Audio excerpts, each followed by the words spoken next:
Hey there, thank you for joining me for another episode of Total Ramblings. It's Saturday the 13th of September 2025 and it is 14:07, 7 minutes past 2 in the afternoon, and we have a Lego episode, and it's an Animal Crossing Lego episode.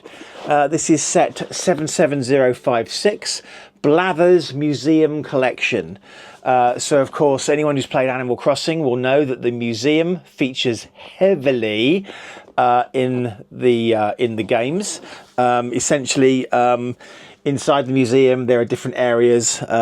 There's you can fish, and you can there's like a huge aquarium. There's an insect area, so we've got this represented here by a slug, and we've got of course dinosaur bones, fossils that you can collect. So, as always, there is the front of the box. There is the top of the box showing Blathers and Lily, the frog. There's the side of the box, with a nice picture there. There's the other side of the box. Now, I'm liking these pictures they have on the side. There's the blurby bottom of the box. And here's the back of the box, showing, of course, that you can open the museum up inside, or you can close it up to have one sort of, square building. There's an aquarium represented. There's a excavation of a fossil, some dinosaur bones represented. There's a thing here, but of course we'll have a look at that in a sec when we actually build it. So I'm going to build this now. You are hopefully going to sit through the time lapse, and I will see you probably in about a minute or so.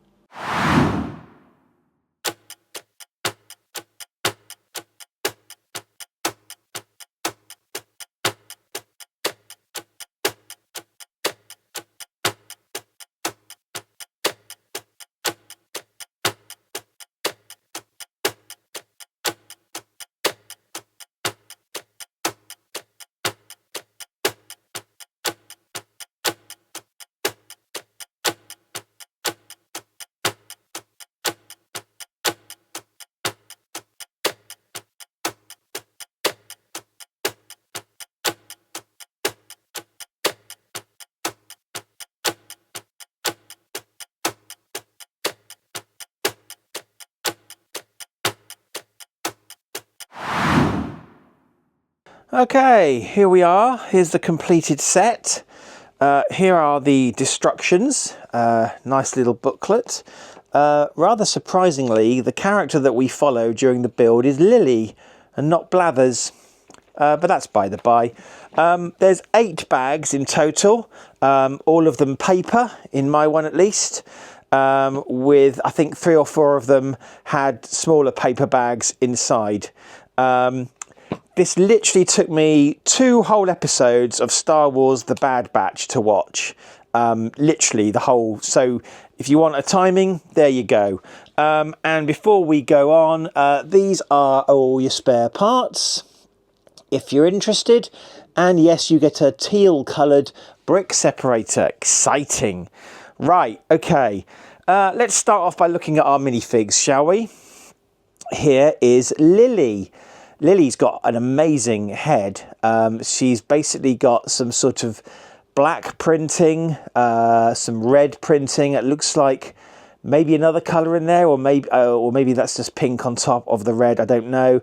Obviously, she's got froggy eyes. She's got a jumper on, or sort of, and printing on the front and back. Hole in the head for wearing party hat or whatever, but non-bendy legs. So that's Lily, our frog.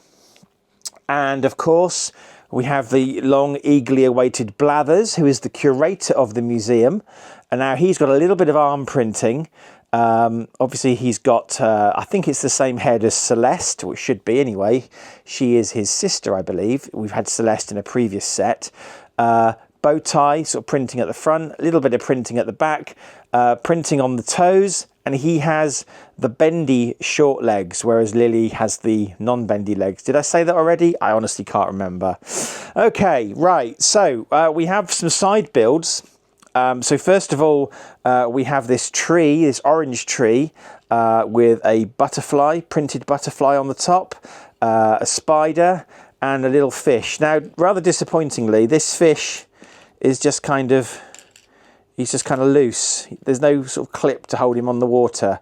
But there is a place that he could go in the museum, which is probably why they've done that. Now, of course, as with all Animal Crossing sets, they call this customizable, which means, of course, that you can move these. You can kind of move these, you know, plates around. But, you know, it's Lego. Everything's customizable. Next, we have a very nice dinosaur skeleton build. This was quite fun. This took 2 whole bags, and we've got a sort of museum plaque here. Some nice yellow and orange flowers. I love the shell used for the heads. It's meant to be a triceratops or something, I think. I did worry looking at the box. I thought the nose might be a bit blunt, but actually in person, in the plastic, so to speak, is actually pretty cool. He's standing on some transparent stands here to hold him up. A nice sort of basic representation of a fossil, of a skeleton. Perfect for the Animal Crossing theme, I think. I think that's really cool. The next side build we have is this, which is a piece of land, and we have a snail. But we also have a tool station here. We've got a magnifying glass, a fishing rod, a shovel, and a net. Now, you'll also see here, we've got this printed piece. And of course, as with Animal Crossing, all Animal Crossing sets, no stickers across the board. They're all printed. Now this, in the game, if you see one of these on the ground, it means you need to dig because there's something buried underground. Sometimes it's junk, but more often than not, it's a fossil. And there is a removable section because you can see this is built up. And inside we have a dinosaur bone. Which is really cool. So basically you can recreate your favorite fossil digging activities from the game. So that's cool. And then finally, of course, we have the actual museum itself. Now, the museum, it looks like this from the front. You can fold the back. You can fold these side bits around the back there. Excuse me, I've just knocked off the roof. I'm sure that won't go down very well with the insurance company. There we go. So you can have it so that effectively you get windows on the side and you get these banners at the back. But this is kind of how the museum looks fully opened. We have these red banners here.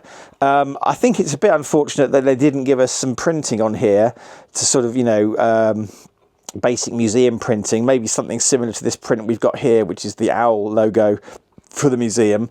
What we do have, and I've just realised I've put that upside down. What we do have here are a couple of floodlights. Excuse me, for some reason it refuses to clip on, even though it's Lego. Give me a sec, I'm just breaking things. We have these adjustable floodlights here. Sorry, I realise you're not looking at those. We have these adjustable floodlights here, one on either side, so that we can light up these banners. Okay, so I just think it would have been cool if these banners had had some printing on them. We've got a lovely fountain at the front, which you can detach and put with another feature if you prefer.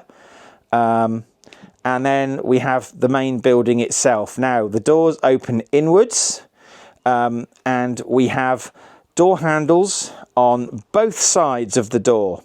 And when you come into the museum, we've got a couple of pieces of artwork on the side here.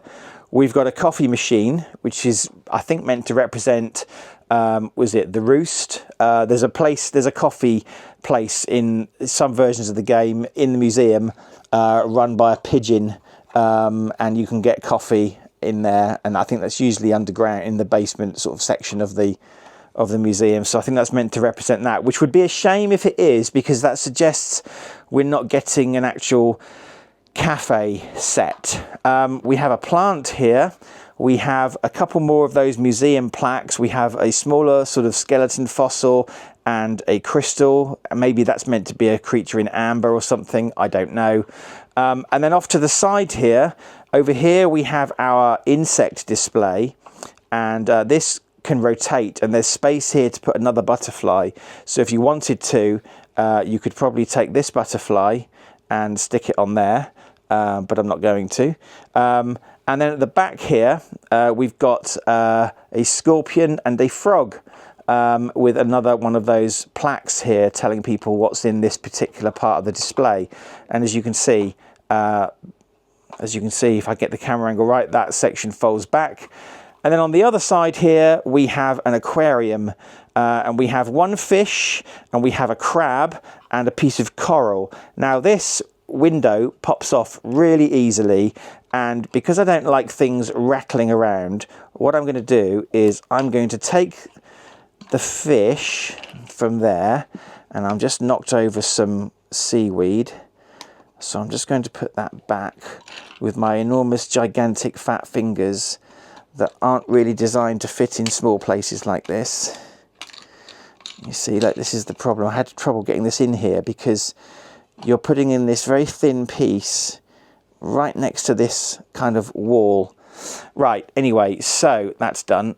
Here's the sort of coral piece, and now we've got two fish on there, and again, as with the insect sort of piece on the other side, this rotates, and of course you can then just put the aquarium wall back in, and this is coloured plastic here, so unlike the trans clear stuff here, this is trans blue to give the illusion that it's an aquarium in water. And then, as we've already seen, there's the back of the museum with it all folded up. The only thing about this is that I think they could have maybe put a rudimentary roof on here, even one that was removable. I don't think that would have taken too many pieces.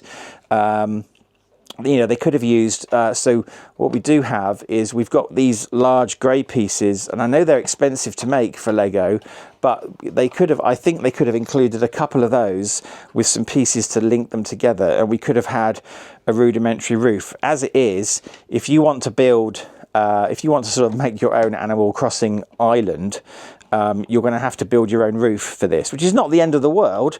I just think it would have been nice if we'd had a roof. There we go. Really enjoyable build, really quick build. It's nice to actually build a building for once. I know that's odd to say, but so much of Lego these days, it's not actually building buildings, it's building spaceships, or it's building organic things, or it's, you know, building kind of, it's not actually building buildings. And I think building buildings, I'm going to say building buildings again, I think that's my favourite part of Lego, really, is the actual building a building element. I'm going to say it again. Right, anyway, there we go. So that was set 77056, Blather's Museum Collection, 543 pieces. This was £75.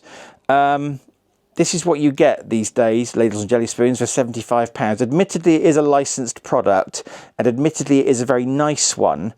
But obviously Lego these days is hyper expensive, and that's really why I've stopped buying Star Wars stuff. They're kind of pricing me out of the market, even though I'd like to think I've got quite a well-paid job. You know, it's just kind of not really worth it, in my opinion, anymore for a lot of this stuff. But I do like the Animal Crossing things. But this is £75, bear that in mind. There's one more Animal Crossing set I need to acquire and review. I haven't got it at the moment. That'll probably be a task for next month. So anyway, thank you very much for watching this episode of Total Ramblings. I hope you've enjoyed it. Please remember to do all the usual YouTube-y stuff, like, subscribe, comment, share, blah de blah de blah, and hopefully I will see you in the next one. Bye bye.